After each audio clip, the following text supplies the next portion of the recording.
नमस्कार, माझं नाव सौ संप्रदा धनंजय डाकरे।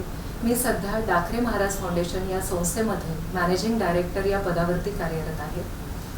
महाराष्ट्र शासनाचा एक आगळावेगळा उपक्रम माझ्या संस्थेने 2025-26 व 2024-25 या 2 वर्षाच्या कालावधीमध्ये राबवलेला आहे।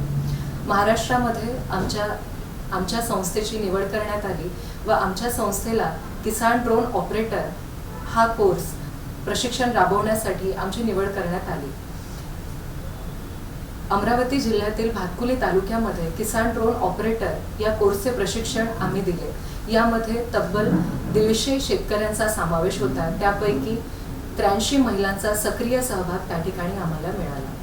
त्या संपूर्ण योजनेमध्ये संपूर्ण महिलांनी खूप छान पद्धतीने त्या ठिकाणी प्रशिक्षण घेतले आणि किसान ड्रोन ऑपरेट करण्याचं प्रशिक्षण त्यांनी पूर्ण केलं। या कोर्सच्या माध्यमातून महिलांमध्ये सक्षमीकरणाची एक आगळीवेगळी बाजू आम्हाला बघण्यात मिळाली आणि या संपूर्ण कोर्सचे यश आम्हाला या ठिकाणी बघायला मिळाले। या सगळ्या उपक्रमामध्ये महाराष्ट्र शासनाने आम्हाला ही संधी उपलब्ध करून दिली, माझ्या संस्थेला हे मोठं काम दिलं व माझ्या संस्थेच्या माध्यमातून मी 83 महिलांना त्या ठिकाणी सक्षम करून ड्रोनचं प्रशिक्षण देऊ शकले। याबद्दल मी महाराष्ट्र शासनाचे आभार मानते।